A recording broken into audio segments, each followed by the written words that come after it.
Buenas tardes, mi nombre es Inmaculada Concesión López Turralbo y a continuación voy a explicar el tema 5 titulado Prevención del riesgo desde el clima institucional y de aula, de la asignatura Principales problemas de conducta, causa y factores de riesgo.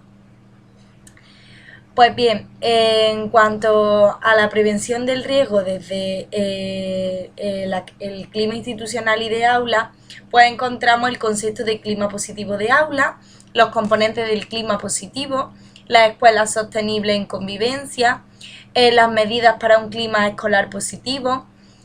También tenemos los factores que afectan al clima de convivencia, así como la importancia de fomentar la aparición de un clima positivo y la economía de fichas como técnica que favorece este tipo de clima.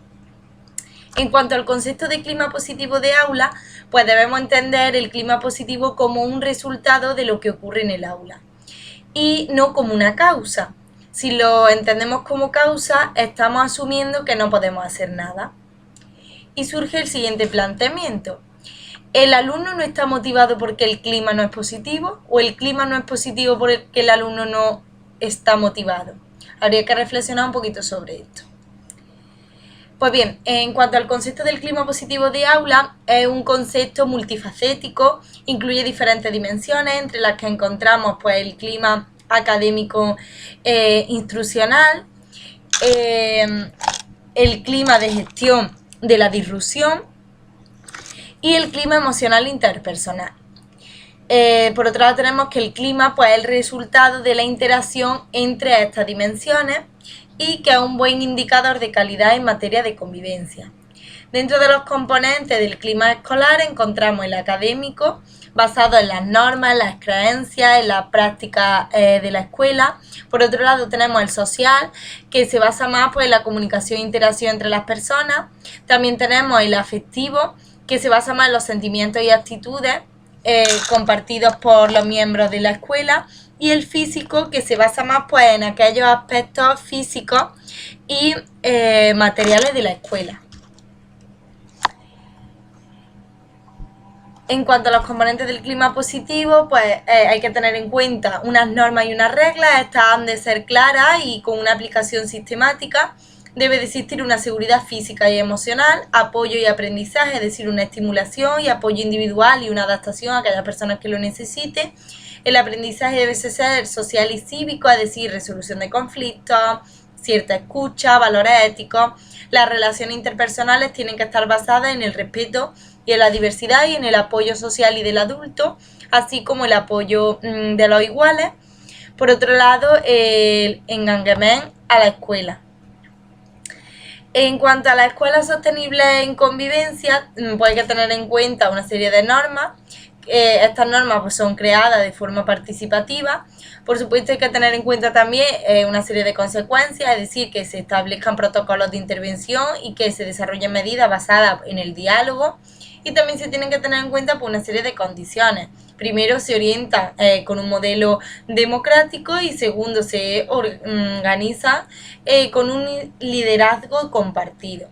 También hay que tener en cuenta pues la observación, es decir, promover estructuras para la observación activa de la convivencia y cierta prevención que se basa en la implementación de planes preventivos participados por la comunidad educativa. Dentro de las medidas para un clima escolar positivo, pues se encuentra el establecer límites y normas a principio de curso, es decir, mejorar la forma de participación, fomentar relaciones de confianza con los estudiantes y tener un conocimiento sobre los roles de los alumnos para identificar la estructura interna del grupo y que se apropie pues, para la convivencia. Dentro de los factores que afectan a este clima de convivencia, pues encontramos, en primer lugar, la estructura y la cultura de la escuela, es decir, la cultura de la escuela facilita el marco de acción que puede favorecer a un clima de aula. Dentro de los factores, pues encontramos el grado de autonomía del profesorado y la cultura de la escuela, es decir, las creencias, valores. Esta estructura y cultura de la escuela tiene dos dimensiones, la autonomía y control y el consenso-conflicto. Por otro lado, las relaciones de colaboración entre los docentes, es decir, debe de existir una tendencia al trabajo individualista del profesorado. A veces pues hay un determinado por la propia estructura del centro. Hay una gran importancia de todos los docentes para que formen equipos y que sean tenidos en cuenta para la toma de decisiones, y hay una jerarquía que no implica el individualismo. Por otro lado, dentro de los factores tenemos la relación familia-escuela, que podemos encontrar pues diferentes tipos de participación. La participación formal, que estarían dentro de esta el AMPA y el Consejo Escolar. Por otro lado, la participación informal, es decir, encuentros de carácter informal. Ambas iguales de importantes para poder favorecer este tipo de clima.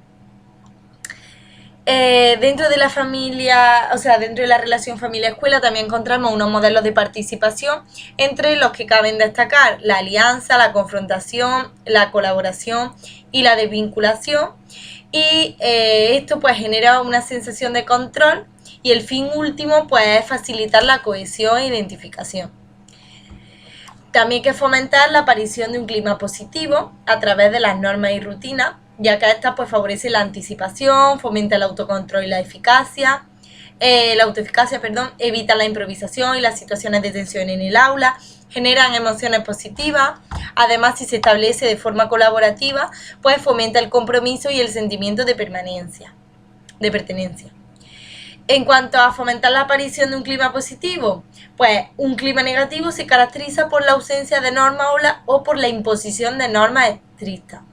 Por lo tanto, las normas y rutinas se convierten en esenciales a la hora de prevenir que el clima sea favorable. Cuando hablamos de normas o reglas, nos estamos refiriendo a aquellos comportamientos que se espera que el alumno emita, dentro del contexto escolar, por supuesto. Cuando hablamos de rutina, pues ya hacemos referencia a la repetición continuada de una serie de comportamientos.